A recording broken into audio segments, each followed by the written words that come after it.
All right.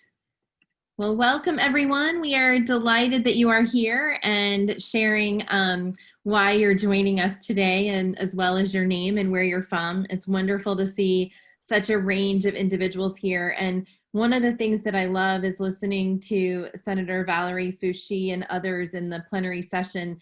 They kept pointing to early childhood as being so important. And so we didn't ask them to say that, but they certainly did prepare us for this panel and allowing you all to dig in more deeply. And so it is with great pleasure. I'm Marianne Wolf. I'm the Executive Director of the Public School Forum of North Carolina, and I am delighted today to introduce you to our moderator for this panel and a partner in this Color of Education effort, Leslie Babinski, who is the Director of the Duke University Center for Child and Family Policy. So with that, I will turn it over to you, Leslie. Thank you so much, and thanks to all of you for being here. Yes, thank you so much, Marianne. And it's so true. Those of you who were in the kickoff session before this one saw just how all of our panelists highlighted the importance of early childhood education. So we're really excited to meet with you all now and dig a little deeper into these issues and hear from our panelists. I'd like to just briefly mention who we have serving on our panel today. I'd like to introduce Rebecca Planchard. She's Senior Early Childhood Policy Advisor at the North Carolina Department of Health and Human Services. I'm pleased to introduce Michelle Hughes, who's the Executive Director at NC Child. And I'm pleased to introduce Ioma Iruka from UNC Chapel Hill in the Department of Public Policy and the Frank Porter Graham Child Development Institute. Welcome, and thank you all for joining us. And I'm sorry to say that, as you saw in the program, Lorena Gonzalez from the Department of Health and Human Services was expected to join us, but is unable to make it, and we'll miss her and hopefully catch up with her later. So as we get started, I'd like to ask each of our panelists to say a little bit more about your background, how you got invested in early childhood education, and what your work is now in early childhood. So to get started, let's start with Rebecca.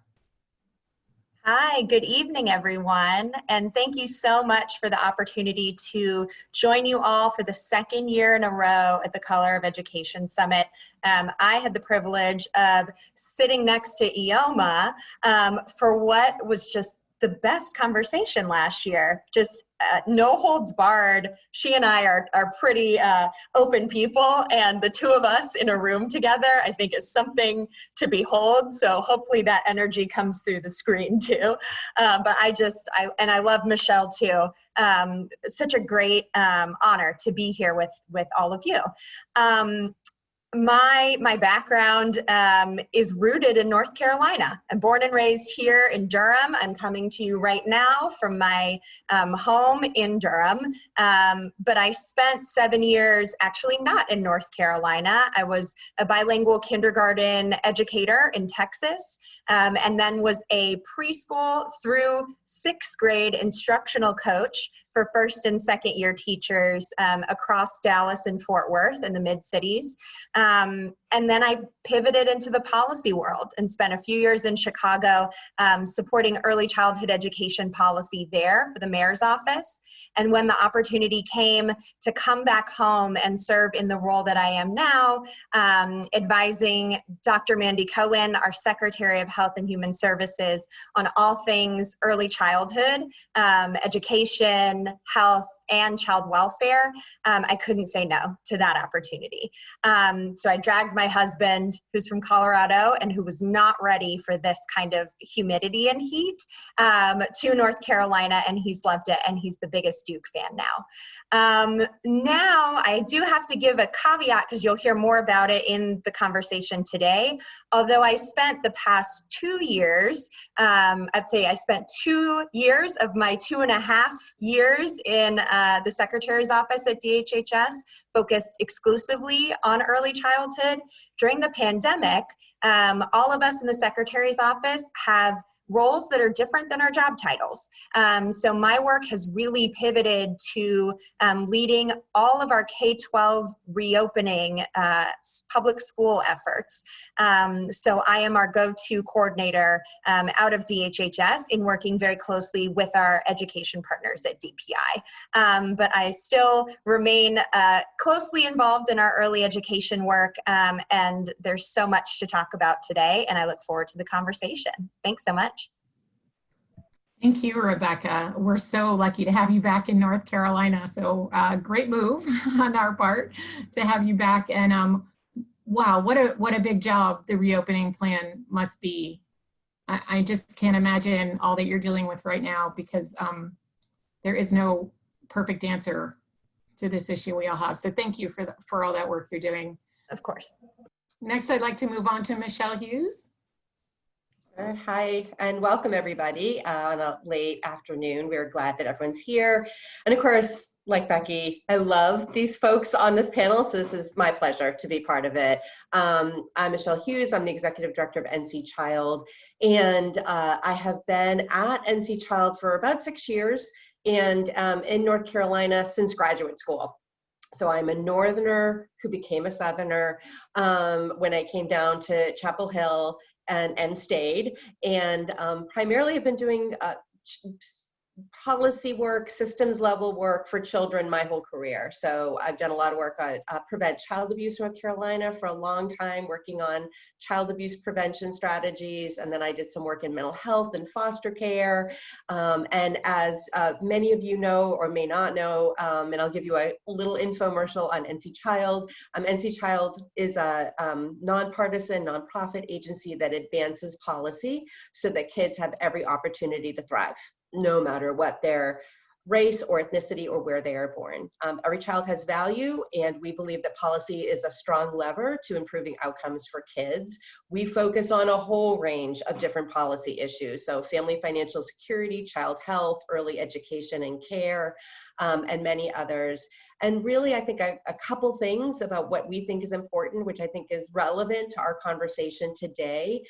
We really take a whole child approach. One of my favorite sayings is you can't do one without the other. So you can't really focus on children's academic achievement and development if you're not focused on their social emotional development and their physical health. All these things are integrated, and if we want children to be successful, we need to take a whole child approach.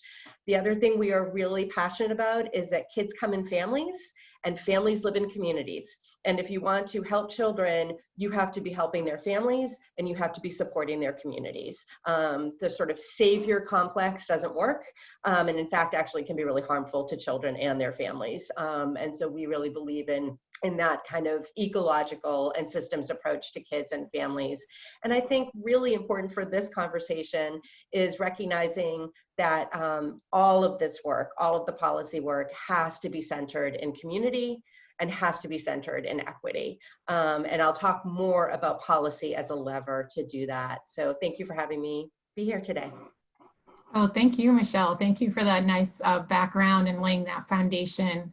I'm looking forward to the comments that you're going to share with us in a bit. So thanks so much for that introduction. Next up is Ioma. Welcome. Thank you. I had to go to my other screen to get my mute button. So, well, I'm so thrilled to be here, especially, me and Becky last year. And so thrilled to be here with Michelle and Leslie, and obviously the whole Public School Forum and Call of Ed.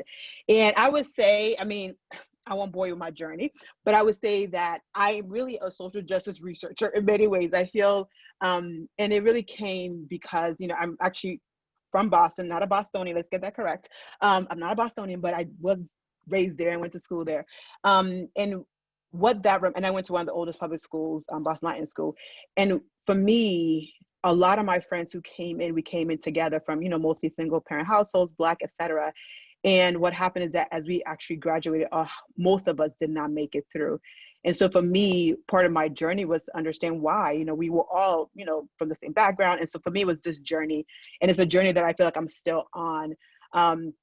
And so I'm an applied developmental psychologist by training. I'm from the University of Miami, and I make North Carolina my home. I was at UNC, did my postdoc at UNC, stayed. I wasn't going to stay because I'm from the North. We don't stay below the Mason-Dixon line.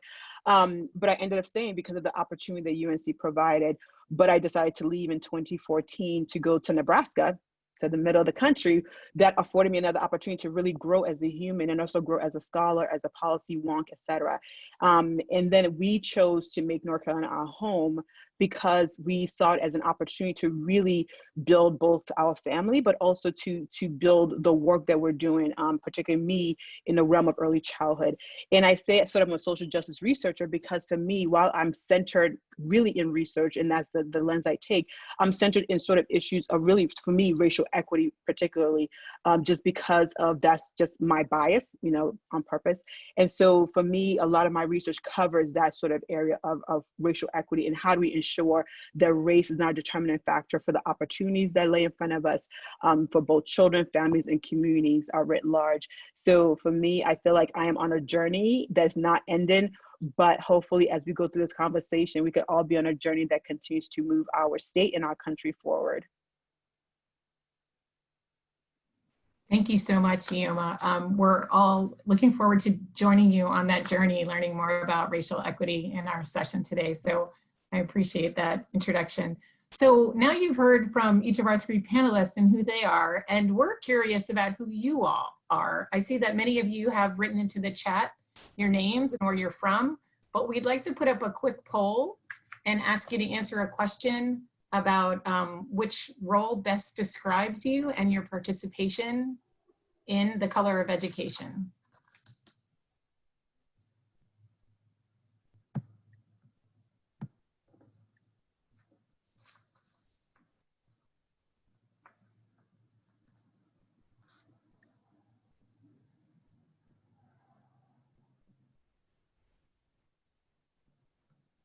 All right. Thank you so much for answering that. I'm sure that many people served many roles and it's hard to pick which one. Here are our findings.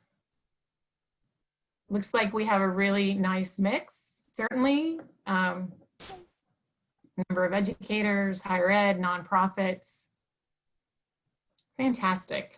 Well, welcome everyone. We're looking forward to reading more in the chat about your input into this discussion and hearing more from our panelists. I'd like to get started asking Rebecca a question. Rebecca, we know that you worked on the Early Childhood Action Plan.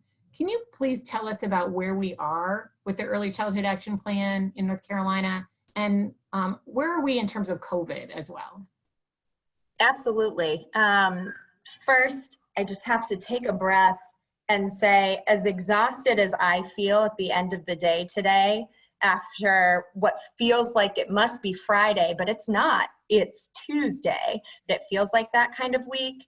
I'm seeing the percentage of educators that are on this call, and I know you all are more tired than I am by a long shot, and you've chosen to spend your time here this evening. So I bow down to you, I admire you, and I thank you for all that you're doing in our classrooms for our children and for their families every single day. Thank you.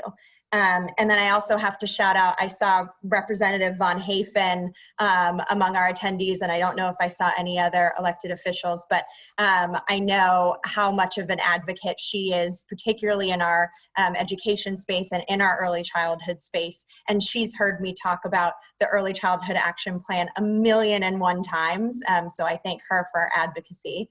And I was just about to ask if someone could drop a link to the chats and in the chat to the Early Childhood Action Plan. So thank you, Mary Ann. A few years ago, our governor launched our state's Early Childhood Action Plan, which put North Carolina really in the forefront of other states across the country to put a stake in the ground and say, we believe that we must change outcomes for our youngest children in North Carolina in order to change outcomes for everyone.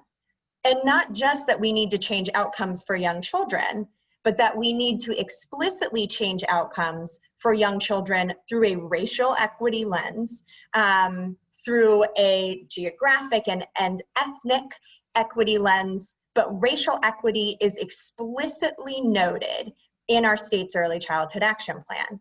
And what our governor launched, I said a couple of years ago, but again, time is just, who knows what time is. It was launched in February of 2019.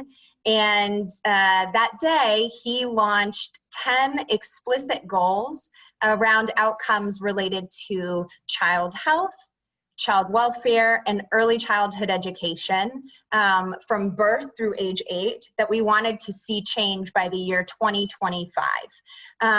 If you haven't looked through the Early Childhood Action Plan, or you weren't in Ioma and my session last year where we also talked about it too, there is so much to read and absorb about what our state's vision is for lifting all of us up by focusing on young children. We've heard the economics argument before, that investing $1 in early childhood programs returns $7 on those investments. But the Early Childhood Action Plan is rooted in just really broadening our definition of what early childhood means. It's not just about pre-K. Though pre-K is so important, and I'm sure there are pre-K teachers among our attendees tonight. We also know that early childhood education encompasses early childhood health. It encompasses a child being safe at home with their families and in their safe communities, and that all of us have a role to play in our Early Childhood Action Plan. So the plan launched, and we spent about 1.5 years really building out the implementation of that plan, working locally throughout the state with our nonprofit partners like NC Child, really at the forefront of what it means to implement a state level government plan that was built on the work of years and years of efforts from our advocacy partners, and then has to be implemented by not only the government, but especially our advocacy partners and our local government partners. There are counties across the state that have built out their own mini early childhood action plans. Durham right now is building out their own still, especially during COVID. We were taking action. I'm using the past tense and you'll see why. We were taking action within DHHS to align grant priorities, federal grant priorities, to the goals of the Early Childhood Action Plan, to collaborate explicitly to achieve our state level goals, numerically our quantitative goals across divisions in NCDHHS, all aligned to the Early Childhood Action Plan. We were all set for a 2020 relaunch of the Early Childhood Action Plan, new data dashboards, progress check on our progress to goal. And that was all supposed to happen in April of this year, and COVID hit. And a lot changed for all of us, clearly.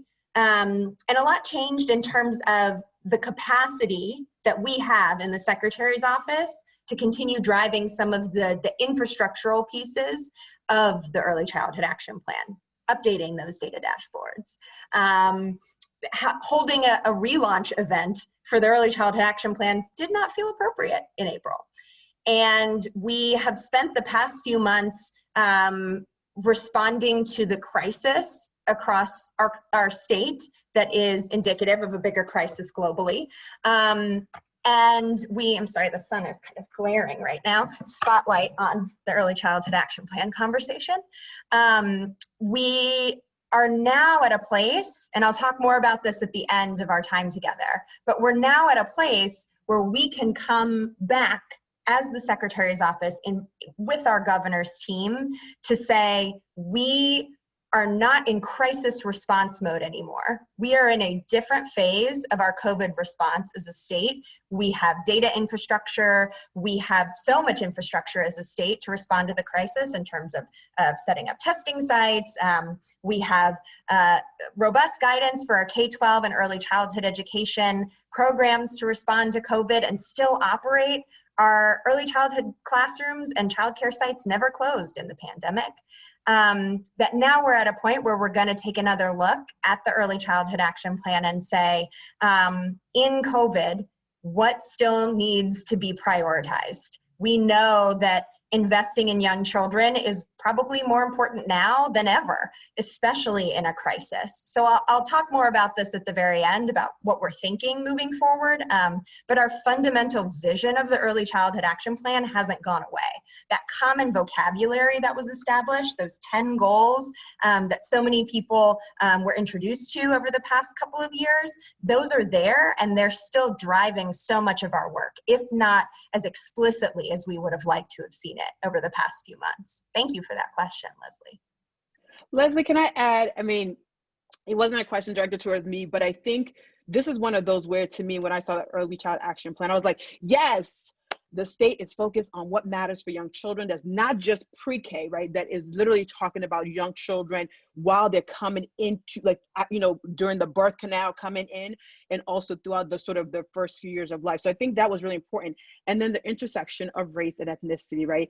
I mean, so to me, in many ways, COVID-19, like the report, in some ways, we could have anticipated what could have happened, because the report laid out a lot of things that children were already experiencing and families were already experiencing on both economic and racial indicators. We saw that a lot of Black families were in high poverty, Native American families were in high poverty, Latino families. We saw this stuff happening. And so to me, COVID-19 is like, hello, in case you missed the report or the Early Child Action Plan, let me tell you what it is and show you the detrimental impact of racial inequities and disparities. And so I'm so excited to hear that Becky and team are going to sort of come back and say, hey guys, this is still important, not just for children and families, but for our state to actually maintain its ability to be a robust state where everybody wants to come to. Because if we don't address the children and family issues, you know, where are we going to be as a state? So I think that Early Child Plan, at least the markers and the indicators, it's a good start to really addressing some long historical issues, and hopefully we can pay attention to it now that we've seen the impact due to COVID-19 because of the racial history and contemporary history of inequity. So I'm glad to hear that. Yeah, that's a really terrific point, Ioma, about how if we weren't convinced previously of the importance of the early childhood period, like COVID really has shown us that this is where we need to focus our attention. So Rebecca, thank you for that overview of where we are with the action plan. And it is really good to hear that you could step a bit away from the crisis response and to think about how we can move that work forward, because it is so important for North Carolina. We'd like to invite you all to answer another poll question, just to see what we all think about access to early childhood education. We could pop up the poll about how many North Carolina counties are reaching the target participation rate of 75% or more of eligible children in early childhood education. What do you think? Go ahead and take a guess.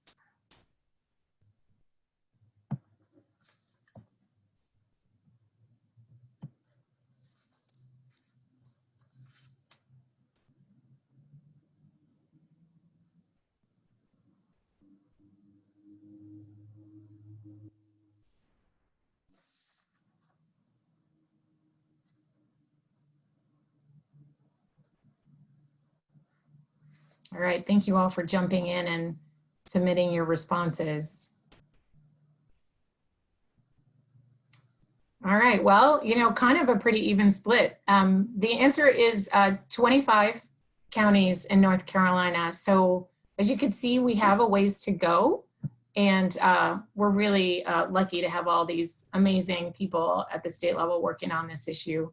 So I'd like to turn now. Hey, Leslie, can I just give a caveat about those data? Don't hate me for interrupting. I think it's important for folks who are listening to know that what we can measure most easily in a data system about early childhood education access is access to NC Pre-K, which is one wonderful program that provides high quality early childhood education to families in need across North Carolina.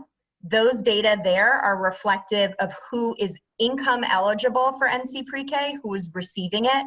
But we know that NC Pre-K is not the only early childhood education program that is taken up by families across the state. So I think that stat it's pretty shocking when you look at it, and it doesn't capture the full picture. So I think it's important, we'll probably talk about this more too, but the data and the story that they tell about equity and young children, there are always going to be limitations to the data. Yeah, I really do appreciate that. The context around the data is so important, and I'm glad that you brought that up and brought that into the conversation.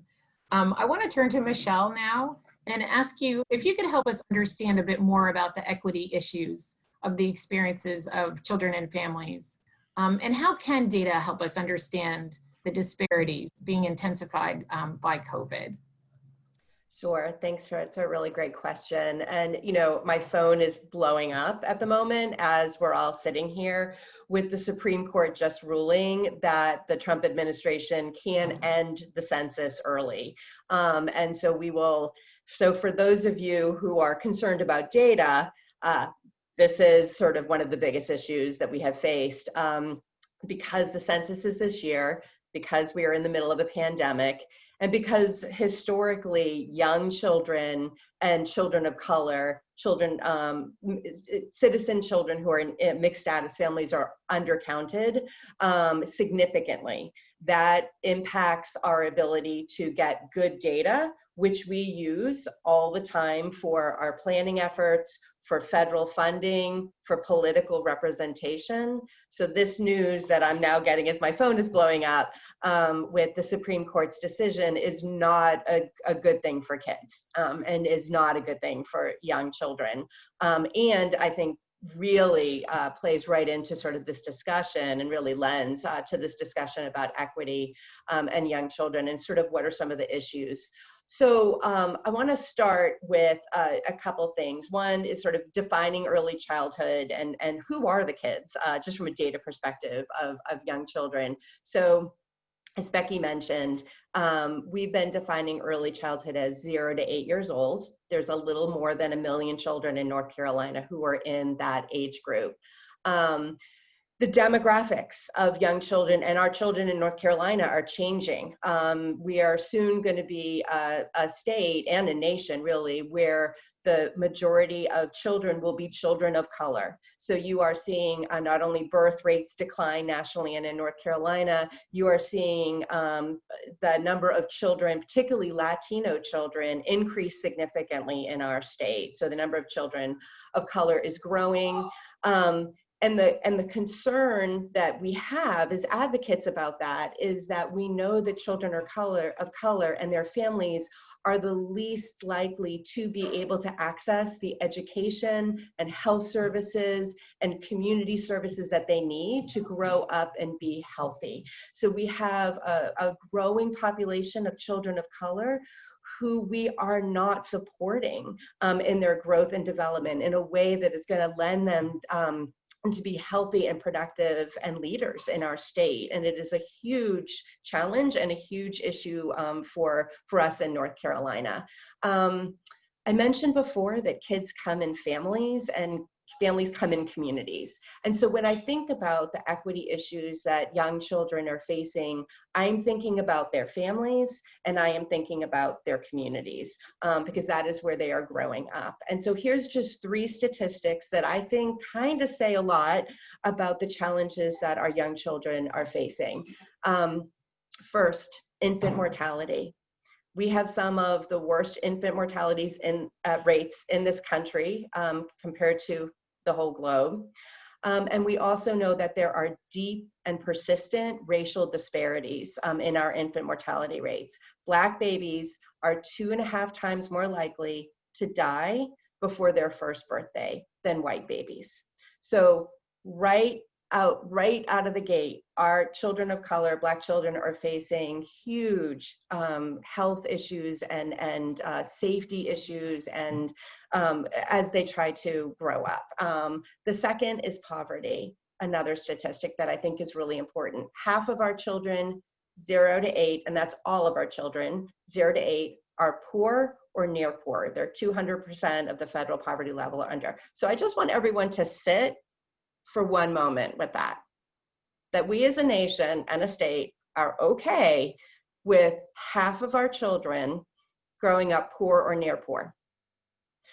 And then when you look at that in terms of Black children and Latino children and unpack that number even more, 70% of our Black children are growing up poor or near poor, and that number jumps up to 78% for Hispanic and Latino children.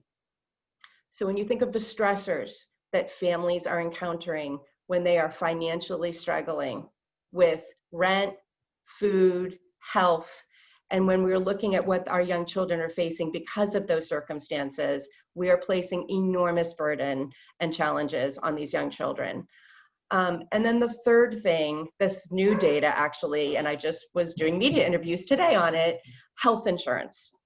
In the North Carolina and the country, up to about 2015, 2016, was on an upward trend of making sure the children were insured, had health insurance. In fact, in our agency, I remember writing a grant in 2015 or 2016 where we were talking about reaching the finish line. Like, how do we get to 100% of children being insured? That was the conversation.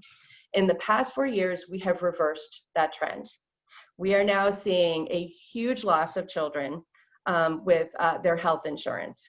And when we unpack some of that, we see the biggest jump in uninsured is young children, a 36% increase of young children who don't have insurance over the past 3 years. That's 9,000 more babies and toddlers and preschoolers who don't have ability to get to the doctor when they need to because they don't have insurance.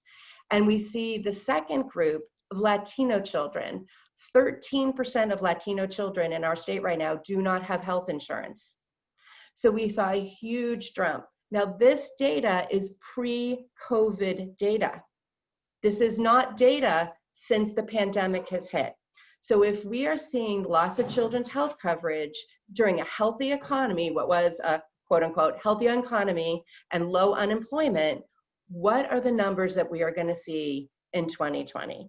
I find this alarming. And I know because getting to health, immunizations, developmental screenings, preventative health services is a core piece of making sure children are on the right pathway to being healthy and developing well. And so I think when I think about COVID, health insurance is what comes to mind and the impact on equity issues. I also think about the fact that COVID has hit communities of color, as you all know, much harder than white community. A couple of statistics and then I'm gonna stop because I'm on my soapbox now. 32% of North Carolina adults with children in their household were unemployed in the last 7 days. So this is data that is from September. So just think about that. 32% of North Carolina adults who have kids were unemployed. So think about that in terms of food security, rent, the ability. They've lost their employer health insurance. That means their children are more likely to lose their insurance, again, because of COVID. We know that Hispanic residents have made up 32% of positive cases for COVID. They are only 10% of North Carolina's population, y'all. So think about that disparity. Think about how hard this has hit the Latino community and the children that are growing up in that community. These are just a couple of the statistics that I know keep me up at night when I think about what impacts our young children. And again, what are the policy solutions that we could be employing to address it, which I know we'll talk about later.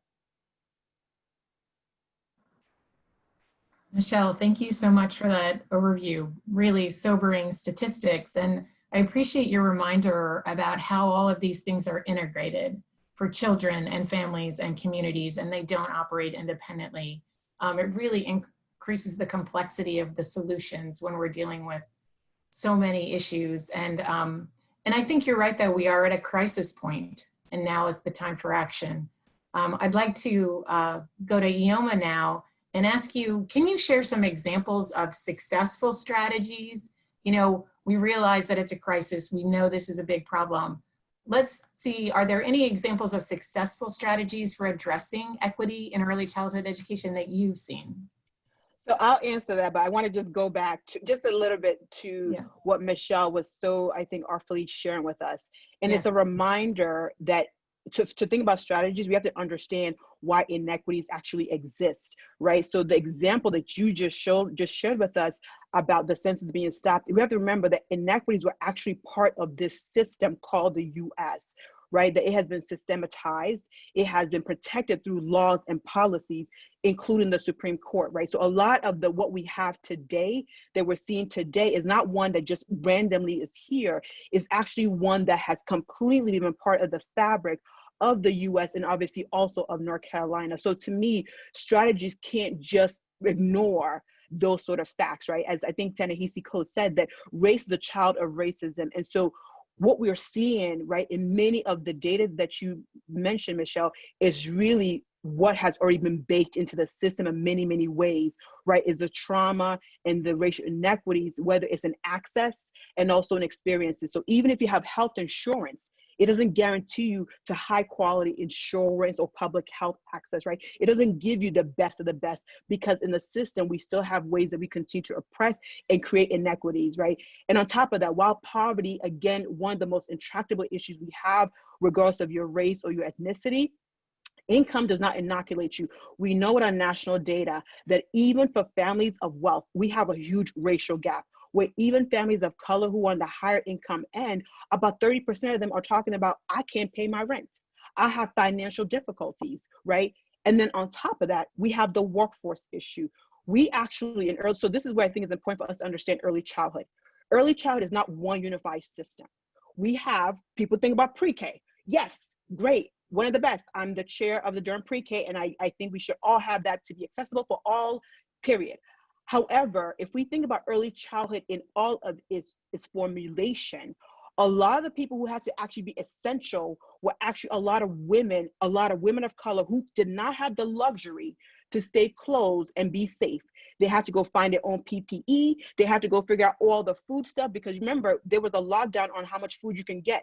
And if you're a childcare provider, you have to provide food and meals and all those kind of things. So let's remember that we have a bifurcated, inequitable early childhood system that was primarily built on the backs of many women of color, primarily Black women. And if you think historically, it was enslaved Black women.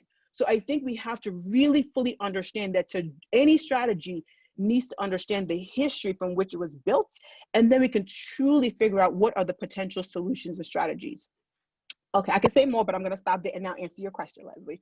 So I would say, in terms of what are some strategies, I would say that I won't say that I've seen successful strategies writ large, because to me, when you think about racism and inequities, there's so much a fabric of literally who we are as a country that it's almost like whack-a-mole. When you knock one down, another one pops up, because it's literally the air that we breathe. And so I feel like it's hard to say successful strategies, but I would say this.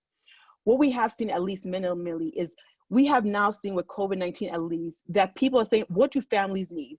And we're going to respond immediately, right? And as opposed to putting up all the roadblocks, like subsidy. You know what? You need subsidy? We got you, right? Not these extra paperwork. So I think that we have some examples of where we want to do something for people, we can actually do it.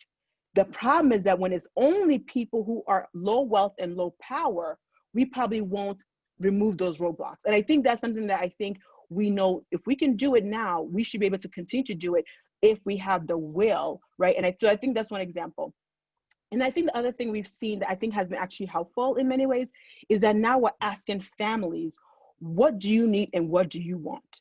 I feel like now the conversations about families, I think, Michelle, you're exactly right. The family-centeredness that I think in many ways, in many sectors of early childhood, particularly our formalized system, we literally thought families, go to work, do whatever you want, we'll take care of the babies and you come get them when it's time. We literally forgot that families is literally the center of children's well-being. And I think it's not even about strategies. We're now saying, you know what, we can't even read Johnny until we find the mom or the dad, or whoever the parent is, right? And so to me, it wasn't a strategy that things had to change immediately, because for you to find child X, you had to go find parent X or parents X, right? So to me, that's another strategy that I think we have to continue to remind ourselves that we are not a fixer of children. if we are not able to really engage in family-centered practices, which we know evidence has shown us is critically important. It's not just about telling families go reach your child. It's about creating a space and a way for families to be stable economically, but also psychologically. Even me as a woman, a Black woman of color who, you know, got all the degrees and all the letters and, you know, probably stable with a husband and all that, I still have psychological trauma as a Black person in America, right? And so we have to acknowledge some of these things that still exist, because if I'm not settled as a parent, how can I do the best for my child? Another example that I'll share with you all in terms of strategies that I think we can begin to push on to really increase equity is that because we have such a bifurcated system where we do have programs for children from poor or lower income households, we have a whole set of programs that is only accessible to those with money, right? And so what we're starting to see at least come in is how do we begin to bring those two things together? One example is called the Ideal Learning Head Start Network, where basically you have like the Montessoris or Reggios actually go and get funding from Head Start. And so that begins to say, how do we now take these group of different, who are really different groups of families and different standards, different structures, how do we bring those together?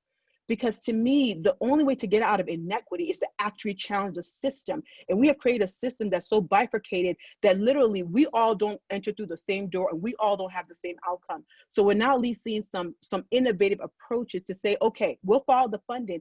Can we braid the funding together so that families who are living in poverty or low wealth can actually also get the same experiences, the same teachers, the same curriculum with families who have wealth and access and power and capital. And so to me, we have to continue to push on those kind of things rather than allowing sort of this de facto, you know, segregation continue to happen in early childhood. We have allowed that too long. And we now know that when children are exposed to different economics and even racial groups, there are better outcomes, not just for the children of color and children who are from poor households, but for everybody. And I think we need to begin to push on these in a much more larger level, and we have to incentivize it at a much more bigger level than we currently are. And I'd like to just add Talk about there. Michelle, what? yes, please jump Sorry. in. Just right, Please. it's so hard on Zoom. Mhm. You know, I think that one thing too, just for folks that are part of the webinar and that are part of the K through 12 system is just differentiating sort of the K through 12 and pre-K public system from what 0 to 5 childcare typically is. So you are talking about a publicly funded system for the public school system. In childcare, you are talking about really a private market model in which 60% of the revenue is from parents and teachers, as Yoma said very well, is that these are, we have a system that is not serving all the children who need early education. It's simply not available in their communities because the business model doesn't work. What parents, what teachers and programs need in terms of revenue to provide quality program and to compensate teachers fairly is here. What parents can actually provide and pay for is here. Never the two shall meet. And while we do have public funding, federal and state funding going into childcare, it is vastly insufficient to meet the needs of families who want their children to have access to early education. So I think I put in the chat box that about 4 in 10 children in North Carolina are accessing licensed childcare, other 0 to 5. Other children are in family, friend, and neighbor care. There's a patchwork of different environments that families try to provide for their children. And so I think when you look at some of the inequity in the system, it is because we don't treat early education like the public good that it is. And so that's just one thing I wanted to mention. I think it perpetuates the inequities in our system. And until we address head on the fact that early education needs to be primarily publicly funded and not the burden, not on the shoulders of parents and not borne on the shoulders of women of color who are the teachers, which is what's happening right now in our early education system, I think we have a long way to go. Yeah, excellent points. And thank you for jumping in there about Ioma's point about challenging the system that we're in. Let's look at the system and how it was set up and who it's serving and who it's not. And Ioma's point about braiding together the funding, that essentially, this is part of the issue and the importance of family-centered services. Rebecca, did you want to jump in with anything? I know that you were not. Oh my gosh. But I'm also an aggressive nodder on panels, Leslie, so you always know how I'm feeling.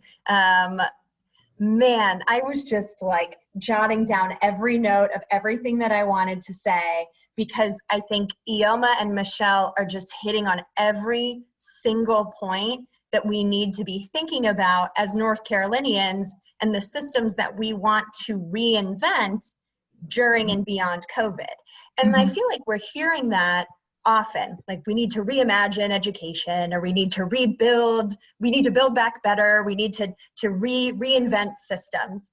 We need to actually do that. That's real. And this is our opportunity to take those actions, specifically when we're thinking about our early care and education systems. And I just want to flag a couple of ways that we're doing that. First, and I also want to see if I can hit on some of the questions that have been coming through the chat. As we came into the COVID crisis, it became really clear how disparate and not connected our early care and education programs are, because it became very difficult for the state, DHHS in this case, to communicate with all early childhood education teachers in the state, just to provide information in a uniform way. Our infrastructure was never built to do that, because our communication infrastructure even has been aligned to different funding streams that support different early care and education programs. So we could communicate with all NC pre-K site administrators, but we can't communicate with Head Start teachers in the same way, and we can't communicate with other kind of birth to infant and toddler programs. And that was just we were hyper aware of that during COVID, when there were crisis communications that needed to be sent out urgently. So what that meant is we were standing up systems to, let's go with the communication side, systems to communicate with teachers one-to-one, which is now driving us to say, man, we need a much better system infrastructure of who are all the early care and education teachers in the state. Where do they work? What program are they in right now? Where did they go to school for their higher education? What is their background? We want to be able to get more specific about issues of inequity among who make up our early care and education workforce. We know that it is the significant part of the workforce is women of color. We know that, but we don't have exact figures on that other than surveys that are administered every few years through advocacy partners. Those are data that we need to have as a state to be able to more crisply and explicitly and in an at the moment way that we're able to describe inequity through data. If we don't have the numbers and if we don't have the contact information, we can't make change in the moment. So that's one thing that we saw really explicitly during COVID, and it's something that we are seeking to fund in terms of communications infrastructure.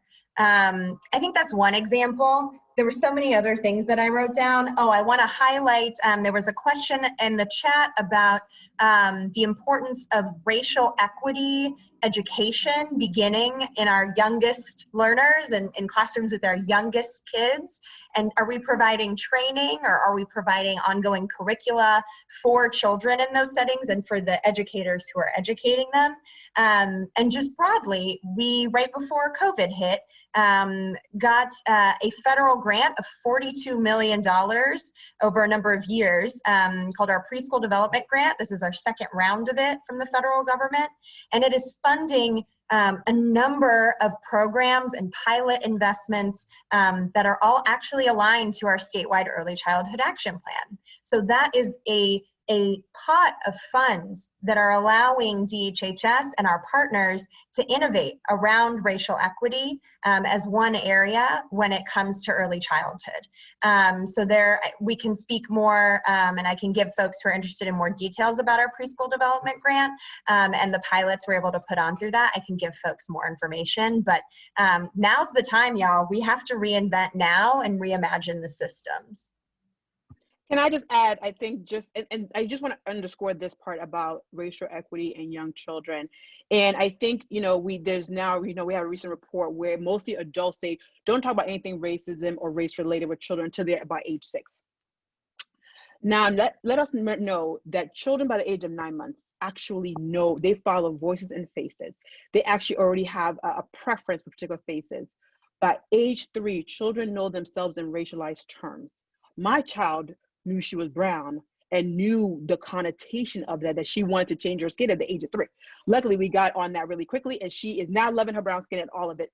And so we have to understand, so while we think about the systems, which I think we cannot think about it that enough, we have to understand that the trauma that's created, while invisible to many people, is their children. We now know literally are like, if that anything brown related is bad, is ugly, is not smart, is not this, everything white is everything that's great, we should all reach out for. So I think we have to understand, as my son is behind me, I think we have to understand that as we think about the system work, that we think about the actual what's happening in terms of children experiences.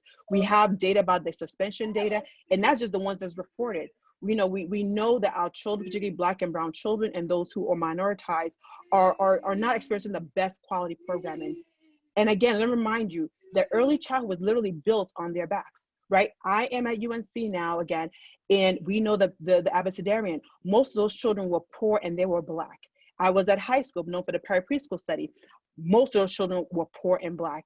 And so we have to, I think, in many ways understand that while we have built a major system, I have a job, all of us have a job, the fact that Black children in particular and brown children and Native children are not able to access the best quality care and the best quality programming that meets their needs. Our curriculum are so racial blind. Our workforce, everything is so racial blind, which means inherently whiteness, that in many ways we are traumatizing children even under the early childhood umbrella.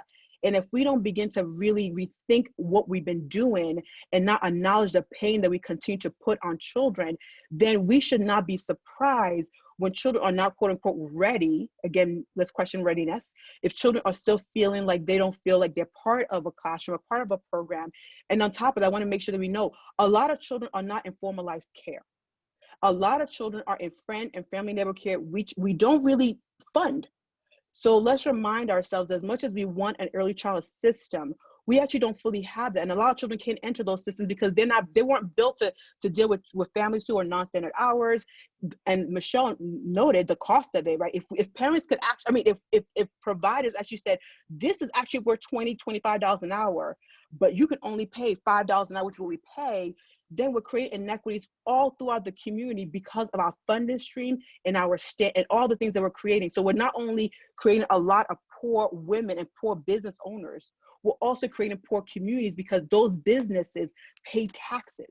And so in many ways, I think early childhood has to begin to think much more forward thinking about, if we're going to create early childhood as a business, then we should fund it as a business.